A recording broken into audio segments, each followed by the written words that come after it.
ഇവിടെ ഞങ്ങളുടെ ഒ അബ്ദുള്ള സാഹിബിന് ഒരു വിവരക്കേട് പറയാനുള്ള സ്വാതന്ത്ര്യവും ഈ സമൂഹത്തിലില്ലേ?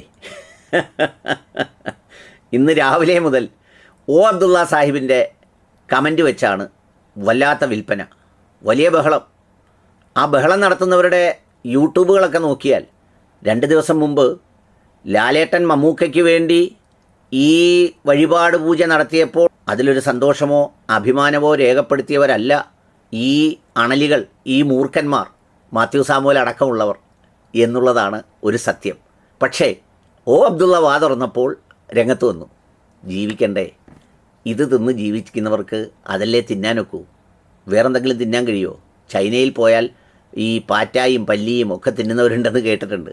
അതുപോലെ വിദ്വേഷവും വെറുപ്പും മനുഷ്യൻ്റെ മാംസവും രക്തവും വിസർജ്യങ്ങളും തിന്ന് ജീവിക്കുന്നവന് അത് കാണുന്നതൊരു സന്തോഷമാണ്. ഏതായാലും ഒ അബ്ദുള്ള സാഹിബിൻ്റെ ഒരു വിവരക്കേട് ഒരു വലിയ സന്തോഷമായി ചില ജീവികൾക്ക് പടരുന്നത് കണ്ടപ്പോൾ അതിനെക്കുറിച്ച് പറയണമെന്ന് തോന്നി.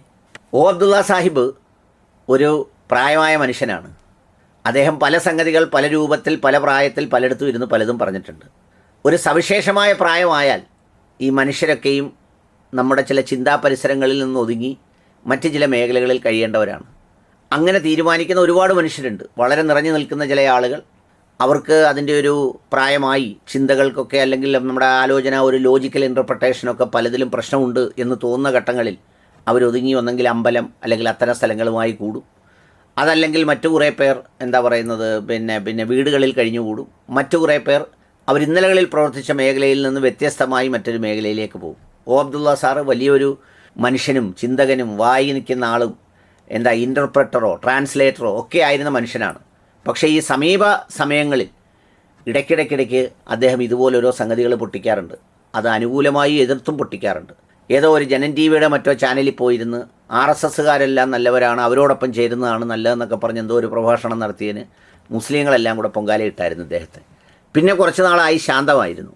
ഇപ്പോഴാണ് അദ്ദേഹം മമ്മൂക്ക തൗബ ചെയ്യുന്ന വിഷയവുമായി രംഗത്ത് വന്നത്. എൻ്റെ അബ്ദുള്ള സാഹിബ്, ഈ സമൂഹത്തിൽ നടക്കുന്ന ഒത്തിരി കാര്യങ്ങൾക്ക് അങ്ങനെ തൗബ ചെയ്യാനാണെങ്കിൽ ഞാനും നിങ്ങളുമൊക്കെ അടങ്ങുന്ന ആളുകൾ തൗബ ചെയ്തുകൊണ്ടേയിരിക്കണം. പള്ളിയിൽ നിന്ന് ഇറങ്ങാനേ പറ്റൂല. നമ്മുടെയൊക്കെ ഉത്തരവാദിത്വവും നമ്മുടെയൊക്കെ അറിവും കഴിവുമൊക്കെ നമ്മുടെ വ്യക്തിപരമായ ഈഗോയെ സാറ്റിസ്ഫൈ ചെയ്യാത്തതുകൊണ്ട് എതിർത്തും കളവാക്കിയും തെറി വിളിച്ചും തകർത്തും ഒക്കെ നശിപ്പിക്കുന്നൊരു കാലത്ത് നമുക്കിതൊക്കെ പറയാൻ എന്താ യോഗ്യത? ഇതൊക്കെ മനുഷ്യൻ്റെ സ്നേഹത്തിൻ്റെ ഭാവമാണ്. ഇപ്പോൾ എന്നോട് ഇഷ്ടമുള്ള ആളോ അല്ലെങ്കിൽ അബ്ദുള്ള സാഹിബിനോട് ഇഷ്ടമുള്ള ആളോ അങ്ങോട്ടും ഇങ്ങോട്ടും ഒക്കെ ഇതൊക്കെ ചെയ്യാറുണ്ട്. അത് ചെയ്യുന്നതിനെല്ലാം തിരിച്ച് തൗബ ചെയ്യണം എന്ന് പറയുന്ന ഒരു സംഗതി ഇനി മനസ്സിൻ്റെ ഉള്ളിൽ തോന്നിയാൽ പെട്ടെന്ന് നല്ല ഉറക്കം കിട്ടുന്ന ഏതെങ്കിലും ഒരു ഗുളിക എടുത്ത് കഴിച്ചുറങ്ങുക എന്നുള്ളതല്ലാതെ ഈ സമൂഹത്തിൽ ഇത് തുറന്നു വെച്ച് കച്ചവടം നടത്താൻ അക്കൗണ്ട് വിട്ടിരിക്കുന്ന മാത്യു സാമുവലിനെ പോലുള്ളവർ ജീവിച്ചിരിക്കുന്ന സമൂഹത്തിലേക്ക് ഇതൊക്കെ വിസർജിക്കാൻ പാടുണ്ടോ അബ്ദുള്ള സാഹിബ്? ഏതായാലും അബ്ദുള്ള സാഹിബിന് ഒരു വിവരക്കേട് വന്നതുകൊണ്ട് സംഗതി ഗംഭീരമായി. ഞാൻ പറഞ്ഞില്ലേ, ഇതിനു മുമ്പ് പല ക്ഷേത്രങ്ങളിലും മമ്മൂട്ടിക്ക് വേണ്ടി പല പൂജകൾ പല ആരാധകരും നടത്തി. പിന്നെ അതുപോലെ തന്നെ മോഹൻലാൽ നടത്തി. അന്നേരം ഒന്നും സാമൂലിന് ഈ സന്തോഷമൊന്നും വന്നില്ല. ഇവർക്ക് പൊതുവേ അങ്ങനെ വരില്ല. കാരണം എന്താണെന്ന് വെച്ചാൽ ഇവർക്കിഷ്ടം ഈ ദുർഗന്ധമാണ്, സുഗന്ധമല്ല. അതുകൊണ്ട് ആ ദുർഗന്ധം ആരാണോ എവിടെയാണോ ഉള്ളത് അവരവിടെ പോയി അതെടുക്കും. ഇപ്പോൾ ഇവർ ഏതെങ്കിലും ഒരു ബസ് സ്റ്റാൻഡിൽ കൊണ്ടിരുത്തിയാൽ നല്ല പൂന്തോട്ടമൊക്കെ ഉള്ള സ്ഥലത്താണ് ഇരിക്കുന്നതെങ്കിൽ ഇവരവിടെ അസ്വസ്ഥരായിരിക്കും. നേരെ ഇവർ ഇടയ്ക്കിടയ്ക്ക് പോയി ബാത്റൂമിൽ കയറി നിൽക്കും. കാരണം ആ മണമാണ് ഇവർക്കിഷ്ടം.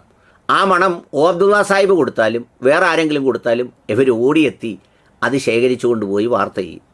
അതാണ് ഇന്നത്തെ കേരളം, സംരംഭകത്വ കേരളം, വിദ്വേഷ സംരംഭികളുടെ നാട്.